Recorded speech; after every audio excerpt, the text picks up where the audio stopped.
یہ جائے کہ کنبے کا کنبا سارے کا سارا ذبح ہو جائے، بے دردی سے ذبح ہو جائے، اور ان کے لاشوں پر گھوڑے دوڑائے جا رہے ہوں، ان کے چیتڑے اڑائے جا رہے ہوں، اللہ اکبر، اور حسین ان کی وہ چیتڑے والی وہ کوٹیاں اکٹھی کرتے پھرتے ہیں، اللہ اکبر۔ پھر بھی حوصلہ دیکھو، جہاد بھی کیا، لڑے بھی صحیح، اور پھر جب نماز کا وقت ہوا تو کیا کیا آپ نے سر سجدے میں ڈالا اور سجدہ کر دیا، تیر جسم کے ہاتھ کوئی ثابت کر کے دکھائے۔ حسین نے کہا ایک منٹ ٹھہر جاؤ یار، نماز کا وقت ہو گیا ہے، تیر مجھ کو نکالنے دو، میں تیر نکال لوں پھر نماز پڑھتا ہوں، یار آپ سنگ باری نہ کرو، اب میرے اوپر تم تیر نہ برساؤ، مجھے موقع دو میں نماز پڑھ لوں۔ نہیں، حسین نے ان کو کیا کہنا تھا، بلکہ میں تو یہ بھی کہتا ہوں، لوگ کہتے ہیں امام نے کھڑے ہو کے کہا کہ یہ علی اصغر کے لیے پانی دے دو،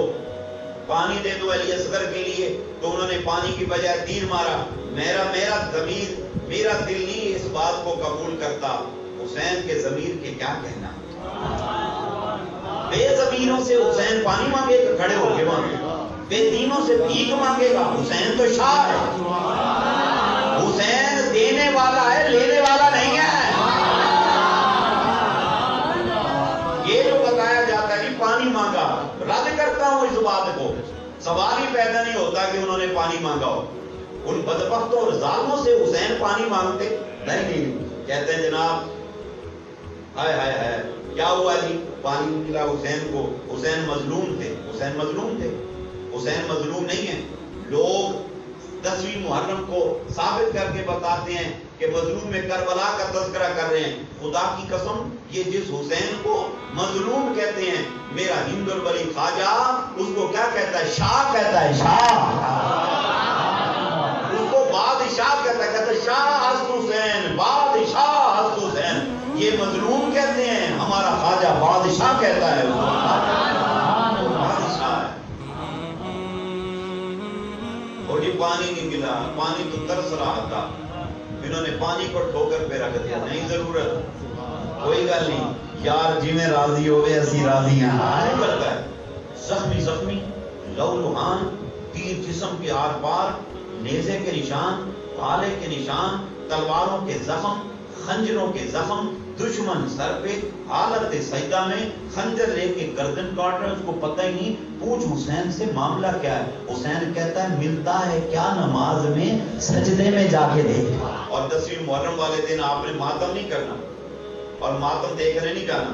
ایسے خرافات اور بدعات والی جگہ پہ نہیں جانا۔ میرا پروگرام آن لائن چل رہا ہے، میں اپنی ماؤں بہنوں بیٹیوں سے کائنڈلی گزارش کروں گا خدا کے واسطے، ان خرافات اور بدعات کی طرف مت جاؤ۔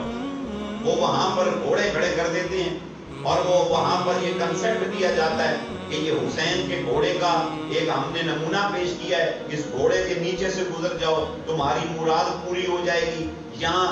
یہ جو تعزیہ لگایا ہے، اس تعزیے کے اوپر آ کر تم اپنا کوئی دوپٹہ باندھ دو تمہاری مراد پوری ہو جائے گی، اور یہاں پھر اگلی دفعہ آ کے کنگن پھینک دینا تمہاری مراد پوری ہو جائے گی، یہاں سے کالا جھنڈا اور یہ والا نشان لگا دو تمہاری مراد پوری ہو جائے گی۔ اور بعض ایسے میں نے لوگ دیکھے ہیں، آپ یقین کریں کہ میں دیکھ کے حیران ہو گیا، اس گھوڑے کا موت جو ہے نا، موت وہ بک رہا ہوتا ہے، کہتا ہے یہ ذوالجناح ہے، اور ذوالجناح کا یہ موت بڑا برکت والا ہے، موت سمجھتے ہیں نا، یورین اس کا، یہ بیان ہو رہا ہے اس پہ میں بتا رہا ہوں، اور وہ اس کا بوتلوں میں اس کو بیچا جاتا ہے، وہ پارسیل ہوتا ہے، کہتے ہیں ہر مرض کے لیے یہ باعث شفا ہے اس گھوڑے کا موت۔ استغفر اللہ، اسلام اس چیز کا نام ہے کہ گھوڑے کا موت پی لو؟ ارے یہ تو تمام چیزیں ہندوؤں کی رسم ہے، وہ کہتے ہیں کتے کا موت پی لو، گو ماتا جس کو وہ پوجا کرتے ہیں اس گو کا موت پینا عبادت، اس کا گوبر منہ پہ ملنا عبادت، اس کو داڑھی اور چہرے پہ ملنا عبادت سمجھتے ہیں۔ اسلام تو پاکی کا دین ہے۔ اسلام فرمایا ان اللہ یحب التوابین ویحب المتطہرین، فرمایا بے شک اللہ توبہ کرنے والے اور پاکیزہ رہنے والے لوگوں کو مقام محبوبیت عطا فرما دیتا ہے۔